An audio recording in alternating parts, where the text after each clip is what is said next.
በያላችሁበት የዓለም ዳርቻ ሁሉ የተከበረ ሰላምታችን ይድረሳችሁ የተወደዳችሁ የመሃል ሚዲያ አድማጭ ተመልካቾቻችን እንደምን ሰንብታችኋል? በየሳምንቱ እሁድ ማለዳ ወደ እናንተ ከመሃል ሚዲያ መሃል ስቱዲዮ እየተዘጋጀ ወደ እናንተ የሚደርሰው መሃል ዳሰሳ ፕሮግራማችን እንሆ ጀመረ።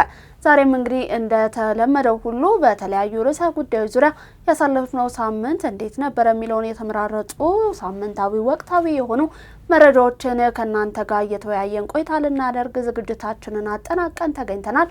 ፕሮግራሙን አዘጋጅቶ ወደ እናንተ በማድረሱ ነው ትዕግስት ሁሉ እንዲሁም ባልደረባዬ ቢኒያም ከድር አብረናችሁ እስከ ፕሮግራሙ ፍጻሜ ቆይታ የምናደርግ ይሆናል። እናንተም እንግዲህ ቆይታችሁን ከመሃል ሚዲያ መሃል ዳሰሳ ፕሮግራማችን ጋር እስከ ፍጻሜው ይሆን ዘንድ ፕሮግራሙን ላይክ እና ሼር ሚዲያችንንም ሰብስክራይብ በማድረግ ቆይታችሁን ከኛ ጋር ታደርጉ ዘንድ ያክብሮት ግብዣችን ነው። በቀጥታ ወደ መረጃዎቻችን እናልፋለን።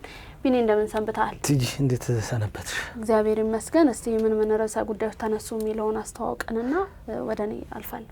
እንግዲህ እኔ በምርጫው በኩል የተወሰነ ሀሳብ ይዣለሁ። በመከላከያም በኩል እንዲሁም ህዋትና ፋኖን የተመለከቱ መረጃዎች አሉኝ ማለት ነው። እነዚህንና ሌሎች አጠር ያሉ መረጃዎችን ይዣለሁ። አንቺ ጋርስ እጅ ከምን? መልካም እንግዲህ ያው እኔም የመጀመሪያ መረጃ የሚሆነው ምርጫው ላይ ትኩረቱን ያደረገ ርዕሰ ጉዳይ ነው። እሱን በስፋት ወደ በኋላ ላይ ማጋራ ይሆናል። ከዛ ባለፈ ደግሞ ባሳለፍነው ሳምንት አምባሳደር አሊ አብዶ ከዚህ ዓለም በሞት መለየታቸው የተሰማበት ሁኔታ ነበረ። እሱንም የተመለከተ መረጃን ይዣለሁ። ከዛ ባለፈም እንግዲህ ወደ ባህር ማዶ ሻገርልና የዘለንስኪን እንዲሁም ደግሞ የፑቲንን የተመለከተ መረጃን አካትቼ ይቀርብ ያለው ማለት ነው። ማን ይጀምር? እንግዲህ ለዛሬ ነው ልጀምር። ወደ እኔ የመጀመሪያው መረጃ ሳልፍ በምርጫ ማጭበርበር የተያዙ አስፈጻሚ መራጭ በእስራት ተቀጡ የሚል መረጃ ነው የምናገኘው። በደቡብ ኢትዮጵያ ሕዝብ ክልል ቡርጂና ጌዲዮ ዞኖች ከምርጫ ሕግ ጥሰት ጋር በተያያዘ ጥፋተኛ ሆነው የተገኙ የምርጫ አስፈጻሚና መራጭ ከ6 እስከ 10 ወር በሚደርስ እስራት መቀጣታቸው ታውቋል። በቡርጂ ወረዳ የሲሚቾ ምርጫ ጣቢያ አስፈጻሚ የነበረው ያቾ አድማሱ መራጮች በተዘጋጀ ድምጽ መስጫ ገጾች ላይ አስቀድሞ ለሚደግፈው እጩ ምልክት አድርጎ በመገኘቱ በወረዳው ፍርድ ቤት የ10 ወር እስራት ተበይኖበታል። በተመሳሳይ በጌዲዮ ዞን ቡሌ ወረዳ ታደለ ገመዳ የተባለ ወጣት መራጭ በድምጽ መስጫ ጣቢያ አካባቢ በመንቀሳቀስ ሌሎች መራጮች እርሱ ለሚፈልገው እጩ ድምጽ እንዲሰጡ ሲቀሰቅስ በመገኘቱ የ6 ወር እስራት ተፈርዶበታል። የኢትዮጵያ ብሔራዊ ምርጫ ቦርድ ሰብሳቢ ሜላተወርቅ ኃይሉ ባለፈው ሰኞ የተካሄደው ምርጫ ተከትሎ የፓርቲዎችን ቅሬታ እየተቀበሉ መሆኑን ገልጸው እስካሁን ከቁጫ ህዝብ የዲሞክራሲ ፓርቲ የቀረበውን ቅሬታ ጨምሮ ቦርዱ በህግ ክፍሉ በኩል አስፈላጊ ማጣራት እንደሚያደርግ አስታውቋል። በእኔ በኩል የነበረው የመጀመሪያ መረጃ ይሄ ነው። ወደ አንቺ የመጀመሪያ መረጃ ልሰጥሽ። መልካም እንግዲህ ቢኒ ምርጫን ስናነሳ ባሳለፍነው ሰኞ 7ኛ ጠቅላላ ሀገራዊ ምርጫ ተካሂዶ እንደነበረ ሁላችንም እናስታውሳለን። እንግዲህ በሀገራችን በነቂስ ወጥቶ በጣም ብዙ ነገሮች የተስተዋሉበት ሰውን በነቂስ ወጥቶ የመረጠበት ሁኔታ ነበረ። እንግዲህ ያንን የመሳሰለ መረጃን በወቅቱ ለወደ ተመልካቾቻችን እኛም በተለያዩ ይዘቶቻችን ሽፋን ሰጥተን ያደረስንበት ሁኔታ ሆኖ አልፏል።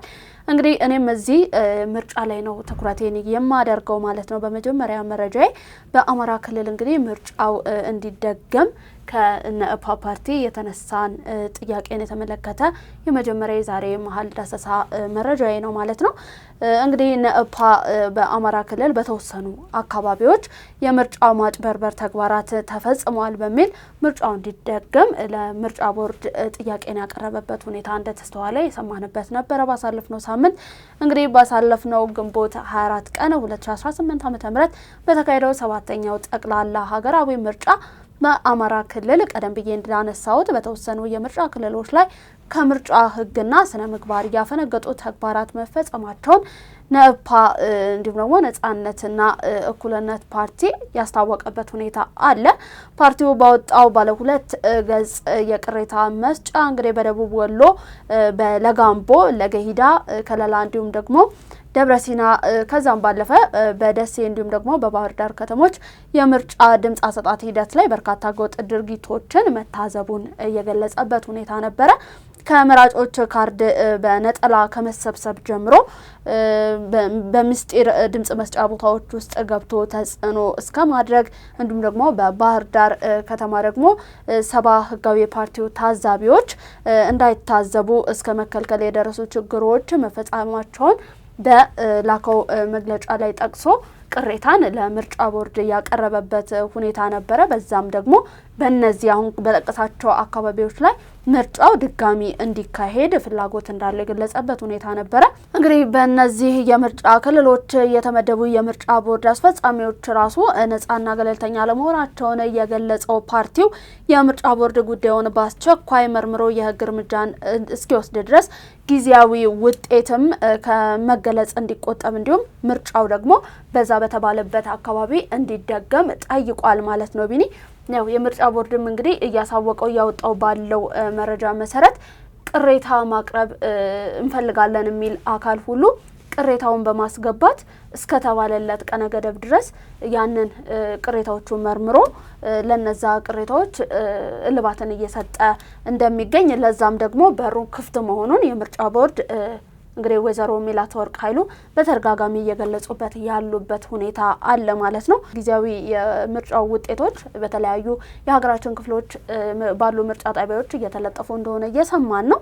ያንንም አስመልክቶ እንግዲህ እስከ ሰኔ 4 አካባቢ ባለው ጊዜ ውስጥ ትክክለኛው ሁኔታዎች ተመቻችተው ቆጠራው እንዳለቀ ትክክለኛው አሸናፊው በራሱ በምርጫ ቦርድ ውጤቱ እንደሚገለጽ ተነግሯል ማለት ነው። ግን እንግዲህ የኔ የመጀመሪያ መረጃዬ ነፓ ፓርቲ ያቀረበውን የቅሬታ እንትን አደረስኩኝ ማለት ነው። ወደ ወደ ተመልካቾቻችሁ መቀጠል ይችላል።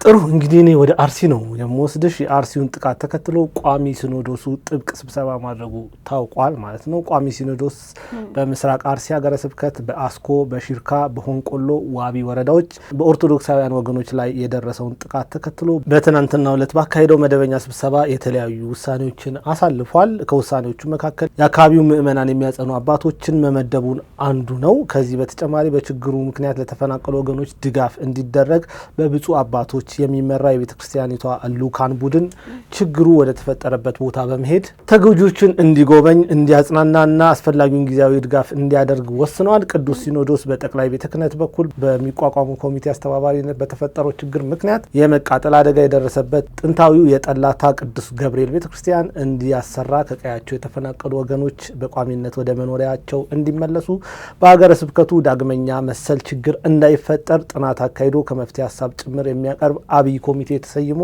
በአስቸኳይ ወደ ስራ እንዲገባ ተወስኗል። እንግዲህ አርሲ ላይ ያለው ነገር በጣም አስቸጋሪ ነው። በተደጋጋሚ ነው ላለፉት ጊዜያት ሲካሄድ፣ ይሄ ሶስተኛ ነው። በዚህ ላይ መንግስትም የተለያዩ ሀሳቦችን እየሰጠ ነው። ጠቅላይ ሚኒስትር ዶክተር አብይ አህመድም ትናንትና የሀዘን መግለጫ አውጥተዋል።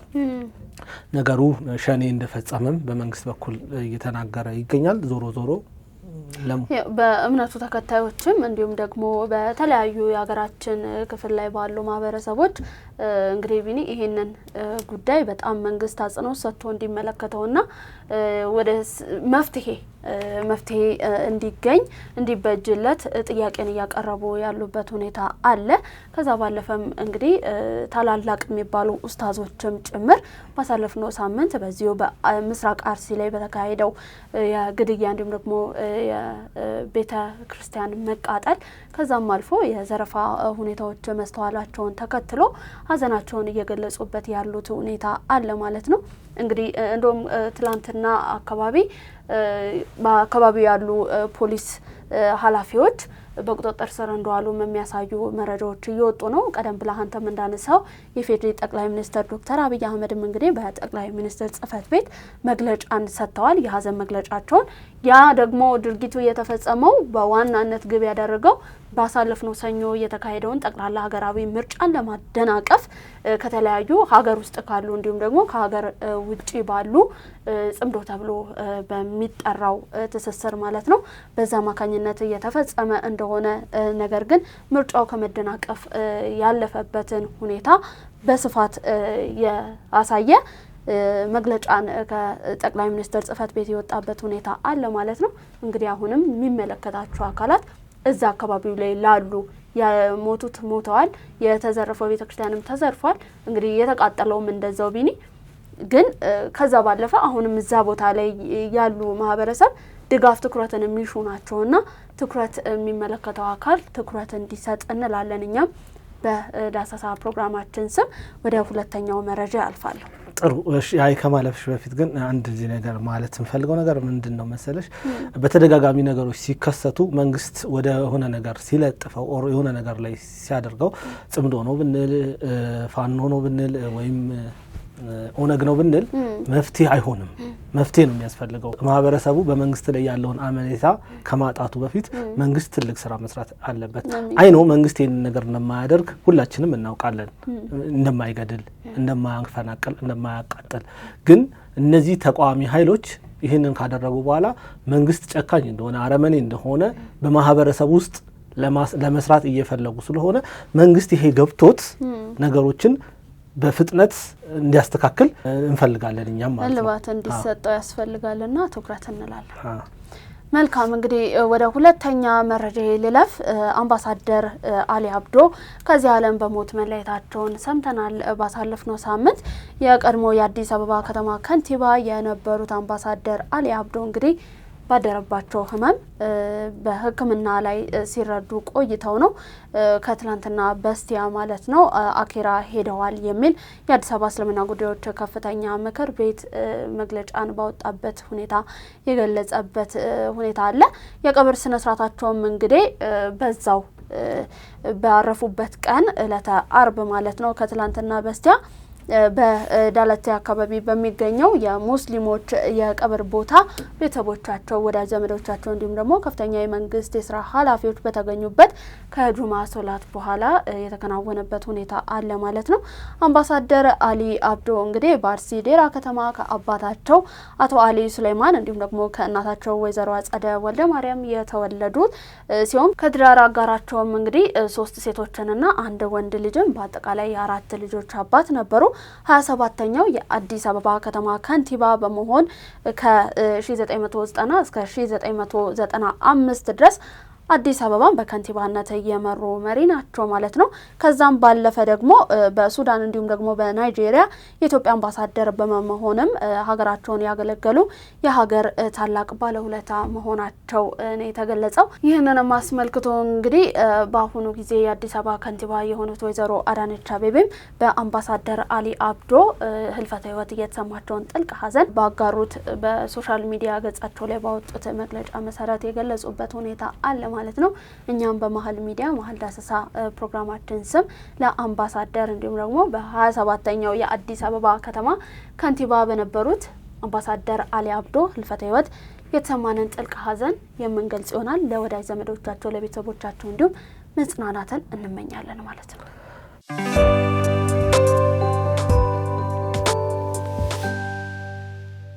ጥሩ ወደ እኔ ሶስተኛ መረጃ ነው ወስድሽ። ኦብነግ ከፋኖ ጋር መነጋገሩ ይፋ ተደርጓል። ከአንድ ወር በፊት በአስመራ ከኢሳያስ አፈወርቂ ጋር የተገናኙት የኦብነግ መሪ የሆኑት አብዱራህማን መህዲ ከኢትዮጵያ ተቃዋሚ ኃይሎች ጋር ንግግር እያደረጉ መሆናቸውን አሳውቋል። አፍሪካ ኢንተለጀንስ ትናንትና ባወጣው ዘገባ ከሰላማዊ ትግል ራሱን ያገለለው የኦብነግ አንጃ ከኢትዮጵያ ተቃዋሚና አማጺ ኃይሎች ጋር ጥምረት እንዲፈጥር ከግብጽና ከኤርትራ መንግስት ጫና እየተደረገበት መሆኑን ተዘግቧል። የኢትዮጵያ ተቃዋሚ ኃይሎች በጋራ እየተሰበሰቡ መሆኑን የጠቀሰው ዘገባው ከሚሰበሰቡበት ኃይሎች መካከል ኦብነግ አንዱ ነው ብለዋል። እንደ ፋኖ፣ ህዋትና ኦነግ ሸኔ ካሉ ኃይሎች ጋር ጥምረት መፍጠራቸውን በአፍሪካ ኢንተለጀንስ የተጠየቁት የቡድኑ መሪ አብዱራህማን መህዲ ጥምረት የመፍጠር ደረጃ ላይ ባንደርስም ከፋኖም ሆነ ሌሎች ኃይሎች ጋር ተነጋግረናል፣ ለመስራትም ዝግጁ ነን፣ ነገር ግን ውይይቱ የመጨረሻ ደረጃ ላይ አልደረሰም በማለት መልስ ሰጥተዋል። አፍሪካ ኢንተለጀንስ እንደዘገበው የኦብነግ አንጃ ከሌሎች ኃይሎች ጋር ትብብር እንዲፈጥር በሱዳን፣ ኤርትራና ግብጽ መንግስት ጫና እየተደረገበት ሲሆን በቅርቡም በአስመራና በፖርት ሱዳን ስብሰባዎችን ማድረጋቸውን ጠቅሷል ማለት ነው። እንግዲህ እኔ ጋር ያለው ሶስተኛ መረጃ ይሄ ነው። ወደ አንቺ ልውሰድሽ። መልካም እንግዲህ እስቲ ወደ ተባበሩት መንግስታት ድርጅት አለፍ እንበልና ቢኒ ኤርትራ የተባበሩት መንግስታት ድርጅት ጠቅላላ ጉባኤ ምክትል ፕሬዝዳንት ሆና መመረጧን ባሳለፈው ሳምንት ሰምተናል። እንግዲህ የተባበሩት መንግስታት ድርጅት ጠቅላላ ጉባኤ በ85ኛው መደበኛ ስብሰባው ላይ በባለ ብዙ ወገን ዲፕሎማሲ ዙሪያ ያተኮሩ ቁልፍ አጀንዳዎችን ላይ የተወያየ ሲሆን በስብሰባውም ለድርጅቱ 81ኛ ጠቅላላ ጉባኤ መሪ የሚሆኑትን አካላትን መርጧል ማለት ነው። በዚህም መሰረት የምስራቅ አፍሪካዊቷ ጎረቤት ሀገር ኤርትራ የከፍተኛ አባል ሀገራትን ድምጽ በማግኘት ከጠቅላላ ጉባኤው ምክትል ፕሬዝዳንት አንዷ መሆኗን አረጋግጣለች ማለት ነው። ኤርትራ ከተመረጡ ሌሎች 16 ሀገራት ጋር በመሆን የጸጥታውን ምክር ቤት 5 ቋሚ አባላትን ማለትም ቻይናን፣ ፈረንሳይ፣ ሩሲያ፣ ብሪታንያ እንዲሁም ደግሞ አሜሪካን በመቀላቀል የጠቅላላ ጉባኤውን ቢሮ በጋራ የምትመራ መሆኗ ነው ይፋ የሆነው ማለት ነው። በተጨማሪም ከሷ ጋር እንደ አፍጋኒስታን፣ ፊንላንድ፣ ግብጽ፣ ሊባኖስ፣ ፓራጓይ እንዲሁም ደግሞ ዚምባብዌ ያሉ ሀገራትም በምክትል ፕሬዝዳንትነት መመረጣቸውን ለመረዳት ተችሏል። በተመሳሳይ እለት በዛው እለት እንግዲህ በምስጢር በተካሄደ የድምጽ አሰጣጥ ስነ ስርዓት ላይ የወቅቱ የባንግላዴሽ የውጭ ጉዳይ ሚኒስትር ካሊሉር ራህማን የ81ኛው ጠቅላላ ጉባኤ ፕሬዝዳንት ሆነው ተመርጠዋል ይላል የኔ የሶስተኛ መረጃ። እንግዲህ ኤርትራ ትልቅ ኃላፊነት ተሰጥቷታል። አብረን የምናየው ይሆናል። ዞሮ ዞሮ ግን ከግብጽ ጋር ነው አሁንም እየሰራች ያለችው ማለት ነው። ግብጽም እዛው እንግዲህ በምክትል ፕሬዝዳንትነት ገብታለች። በተባበሩት መንግስታት ድርጅት ውስጥ ሁለቱ ሀገራት ምን ሊያደርጉ ይችላል የሚለውን ጉዳይ አብረን የምናየው ይሆናል እንግዲህ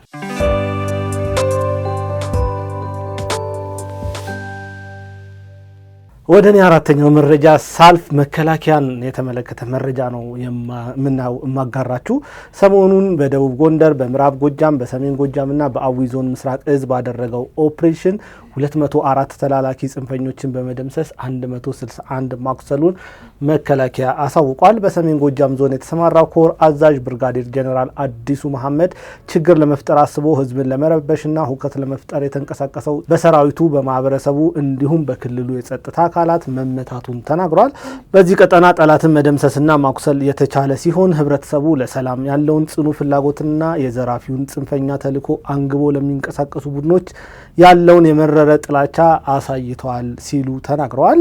በምዕራብ ጎጃምና አዊ ዞን የተገኘውን የእዙ ሰራዊት ድል አስመልክቶ የተናገሩት ኮር አዛዥ ብርጋዴር ጄኔራል መላኩ ገላነ በተሰማሩባቸው ቀጠናዎች በተለይም በፍኖተ ሰላምና በቲሊሊ ከተሞች ዙሪያና አካባቢዎች የአካባቢውን ሰላምና ጸጥታ ለማናጋት አቅዶ የመጣው የጠላት ኃይል በኮሩ ክፍለ ጦሮችና ስታፍ ክፍሉ እንዲሁም በጥምር ጦሩ መመታቱን ገልጿል። በዚህ ከፍተኛ ኦፕሬሽን በጠላት ላይ የሰው ኃይል እና የቁሳቁስ ኪሳራ የደረሰ ሲሆን የተደመሰሰ፣ የቆሰለ፣ የተማረከ እጅ የሰጠ የጠላት ኃይል ከመኖሩም በተጨማሪ ብሬል፣ ክላሽ፣ የቃታ መሳሪያና የተለያዩ ተተኳሾች ተማርከዋል ብሏል። ከተደመሰሱት የጽንፈኛ አባላት መካከል በእነሱ አስተያየም ሙልጌታ የተባለው የጽንፈኛ ሻለቃ አዛዥ፣ ዋሴ ወርቁ ጎዱ አዛዥ፣ ጤናዋቻም የክፍለ ጦሩ አዛዥ የተባለና የቡድን መሳሪያ ተኳሾች ይገኙበታል። በደቡብ ጎንደር ዞንም የእዙ ሰራዊት በደብረ ታቦር፣ በእስቴ፣ በእንደባቴ፣ በስማዳ፣ በሳሊ፣ በንፋስ መውጫ፣ በታች ጋይንት፣ በላይ ጋይንትና ክምር ድንጋይ ላይ ጽንፈኛው ያለ የሌለ ኃይሉን ከተደበቀበት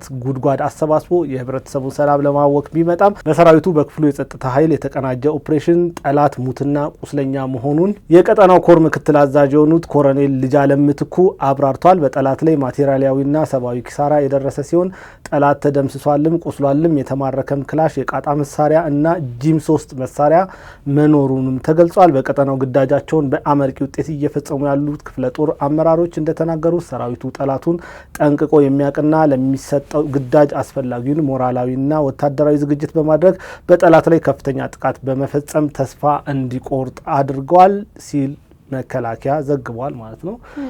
አራተኛው መረጃ የኔ ይህንን ይመስላል። ወደ አንቺ አራተኛ መረጃ ልሰድሽ። መልካም እንግዲህ ወደ ባህር ማዶ ነው ሻገር ምለውኔ የአያቶላ አሊ ሀሚኒ የቀብር ስነ ስርዓት ከ4 ወራት ጊዜ ቆይታ በኋላ በሰኔ ወር እንግዲህ ሊፈጸም መሆኑ ተገልጿል። ቢኒ በመካከለኛው ምስራቅ ታሪክ ታይቶ የማይታወቅና እንዲሁም ደግሞ በጣም እጅግ ግዙፍ የተባለለት የሽኝት ፕሮግራምም ይፋ የሆነበት ሁኔታ አለ። ከትላንትና በስቲያ ባሳለፍነው የካቲት 21 ቀን 2018 ዓመተ ምህረት እንግዲህ በቴህራን በሚገኘው መኖሪያና ቢሮአቸው ላይ በተሰነዘረ የጋራ የአሜሪካ እንዲሁም እስራኤል የአየር ጥቃት ከቤተሰቦቻቸው ጋር የተገደሉት የ86 ዓመቱ የኢራን የበላይ መሪ አያቶላ አሊ ሀሚኒ ከናፈቁት የመጨረሻው ምኞታቸው ጋር በተያያዘ በማሽሃድ በሚገኘው ታዋቂ የኢማም ረዛ መቅደስ አጠገብ ሊቀበሩ መሆኑ ነው ይፋ የሆነው። የኢራን አብዮታዊ ጠባቂ ጦር እንዳሳወቀው እንግዲህ ታላቁ የቀብር ስነ ስርዓት በሰኔ 14 ቀን አካባቢ የሚጀምር ሲሆን ለተከታታይ 3 ቀናት የሚቆይ እንዲሁም በሚሊዮኖች የሚቆጠሩ ኢራናውያን የሚሳተፉበት ሀገር አቀፍ የሽኝት ሰልፍ በቴህራን በቆም እንዲሁም ደግሞ በማሻድ ከተሞች ላይ ይካሄዳል ተብሎ ነው የተነገረው። የሀገሪቱ ባለስልጣናት እንደገለጹት በዚህ ታሪካዊ የቀብር ስነ ስርዓት ላይ ከ20 ሚሊዮን በላይ ህዝብ ሊታደም ይችላል ተብሎ የሚጠበቅ ሲሆን ይህም በሰው ልጅ ዘመናዊ ታሪክ ውስጥ ትልቁ ህዝባዊ ስብስብ ያደርገዋል ተብሏል ማለት ነው። ይህ አስገራሚ የህዝብ ቁጥር እንደ ኤሮፓውያኑ አቆጣጠር በ1989 የተከናወነውን እንዲሁም ደግሞ 10 ሚሊዮን ህዝብ እየተገኘበትን የቀድሞ መሪ አያቶላ ሩሆላ ሆሜኒን የቀብር ስነ ስርዓትን በእጅጉ የሚበልጥ እንደሚሆንም ይህ የቀብር ስነ ስርዓት የወጣው ፕሮግራም ይፋ አድርጓል ማለት ነው። ቢኒ እንግዲህ ባሳለፍነው የካቲት 21 ነው ጦርነቱ የተጀመረው። ተከታታይነት ባለው እስካሁን ድረስ ደርሰናል። ከዛ ቆይታ ከ4 ወራት ቆይታ በኋላ እንግዲህ የቀብር ስነ ስርዓታቸው በመጪው ሰኔ 14 እንደሚፈጸም ነው የተገለጸው ማለት ነው። እንግዲህ በሰላም ይሄም የቀብር ስነ ስርዓት በጣም ብዙ ሚሊዮን ህዝብ ይታደምበታል ተብሎ ፕሮግራም ይወጣለት ስለሆነ እንግዲህ እንደ እግዚአብሔር ፍቃድ በሰላም የቀብር ስርዓታቸው እንዲፈጸም ደግሞ ምኞታችን ነው። ለዓለም ሰላም ያስፈልጋል። እኚህም ሰው ያመኑበትን ሰርተዋል ለሀገራቸው። ስለዚህ አሁን ደግሞ ወደ የሚያምኑት አምላክ ነው እየሄዱ ያሉትና ሰላማዊ የሆነ የቀብር ስነ ስርዓት እንዲኖር እኛም እንመኛለን ማለት ነው።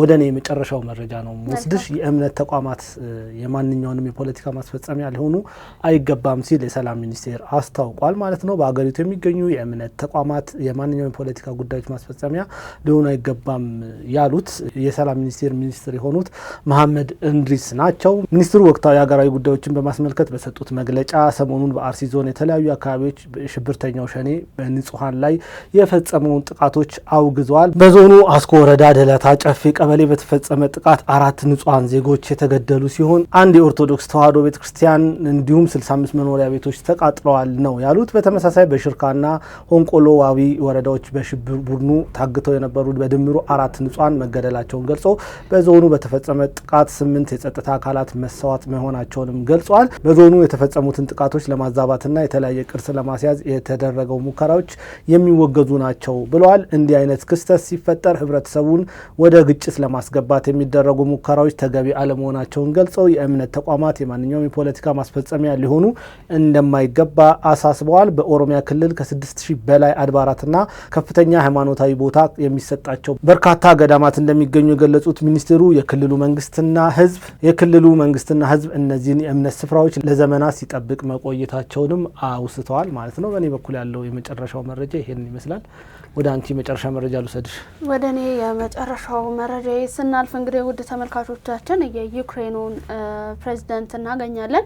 የዩክሬኑ ፕሬዝዳንት ቮሎዲሚር ዜሌንስኪ እንግዲህ ጦርነቱ ለመቋጨት ባለመ አዲስ እርምጃቸው ከፑቲን ጋር ፊት ለፊት ለመነጋገር እንደሚፈልጉ ጥያቄ አቅርበዋል። ከትላንትና በስቲያ ቢኒ መሪው ለሩሲያው ፕሬዝዳንት ቭላዲሚር ፑቲን በጻፉት ይፋዊ ግልጽ ደብዳቤ በአውሮፓ ያለ ጦርነት አሁንም የአሜሪካን ትኩረት እስኪገዛ ድረስ መጠበቅ ስህተት ነው በማለት ሰላም ሊመጣ የሚችለው ደግሞ በዩክሬን እንዲሁም በሩሲያ መካከል በሚደረግ የቀጥተኛ ንግግር ነው ብለዋል። ዜሌንስኪ እንዲደረግ ባሰቡት ንግግር ወቅትም ሙሉ ለሙሉ የተኩስ አቁም እንዲደረግ ጠይቀዋል ማለት ነው። ይሁን እንጂ ፕሬዝዳንት ፑቲን ይህንን ሀሳብ ሐሙስ ዕለት ባሳለፍነው ሐሙስ ውድቅ ያደረጉበት ሁኔታ አለ። የአሜሪካው ፕሬዝዳንት ዶናልድ ትራምፕም እንግዲህ ሐሙስ ዕለት የሁለቱ ሀገራት መሪዎች ቢገናኙ መልካም እንደሆነ መልካም አጋጣሚ ሊፈጠር እንደሚችልም ሀሳባቸውን አጋርተዋል ማለት ነው። ግን የሩሲያው ፕሬዝዳንት ቭላዲሚር ፑቲን ደግሞ ፊት ለፊት የምገናኝበት ምንም አይነት ጉዳይ የለም ብለው ባሳለፍነው ቅዳሜ በትላንትናው ዕለት ትክክለኛ ሀሳባቸውን የገለጹበት ሁኔታ አለ ማለት ነው። በእኔ በኩል የነበሩትንም የዛሬ መረጃዎችን ጨርሻለሁ። የምጨምረው ሀሳብ ካለ? ምንም የምጨምረው ነገር የለም። መልካም ሳምንት ብለን እንሰናበት። እንግዲህ የተወደዳችሁ የመሃል ሚዲያ ማልደሰሳ ፕሮግራማችን ተመልካቾች ለዛሬ እሁድ ማለዳ ወደ እናንተ እንዲደርሱ ያጠናቀርናቸውን መረጃዎቻችንን አበቃን። ምርጫችሁ አድርጋችሁ መሃል ሚዲያን ማልደሰሳ ፕሮግራማችንን ስትመለከቱ ስለነበር እጅግ እናመሰግናለን። ፕሮግራሙን አዘጋጅተን ወደ እናንተ በማድረሱ እኔ ትዕግስት ሁሉ እንዲሁም ባልደረባዬ ቢኒያም ከድር አብረናችሁ ከመላው የስቱዲዮ ባለሙያዎች ጋር በጋራ ቆይታ አደረግን። ፕሮግራሙን ላይክ እና ሼር ሚዲያችንን ሰብስክራይብ በማድረግ ድጋፋችሁን አብሮነታችሁን ታጠነክሩ ዘንድ የአክብሮት ግብዣችንን እያቀረብን ሳምንት በተመሳሳይ ሰዓት በሌላ ርዕሰ ጉዳዮች እስከምንገናኝ ድረስ ሳምንታችሁ የተባረከ ይሁን።